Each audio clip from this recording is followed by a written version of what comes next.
65-year-old woman put up a for sale sign on her house, and the neighbors began to mock her mercilessly. Finally getting rid of that dump. Who would buy that? It's falling apart. I wouldn't take it even if it were free. But what happened the next day left them all speechless. Her name was Doña Rosa. She lived alone in a humble little house in the countryside. It wasn't big or pretty.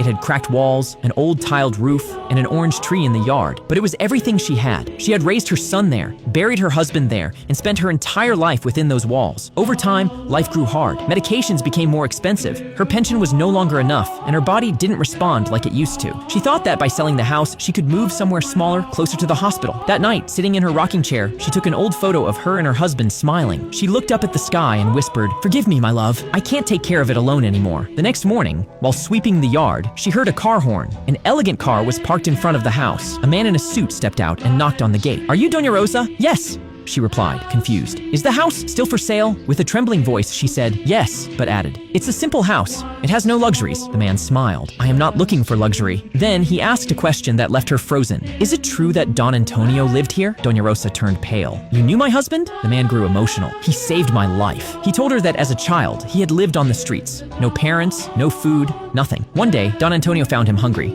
brought him into that house, fed him, taught him to read, and paid for his schooling. "He told me that everyone deserves a second chance," the man said. Taking a deep breath, he continued, "I came to buy the house, but you will never leave here. This house is sacred." Doña Rosa burst into tears on the sidewalk. The neighbors who had mocked her watched in silence, mouths wide open. The man's name was Leonardo, one of the richest businessmen in the country, but his greatest wealth wasn't money, it was gratitude. The following week, Leonardo had the entire house renovated. A new roof, repaired walls, and new floors. But he didn't touch the orange tree, the rocking chair, or the photos on the wall. "That stays," he said. "That is memory." One of the neighbors came over and asked for forgiveness. Doña Rosa smiled and said, "There's no need.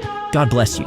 Because the good we do in silence is never forgotten. If you also believe that good always comes back, comment Amen and share this story.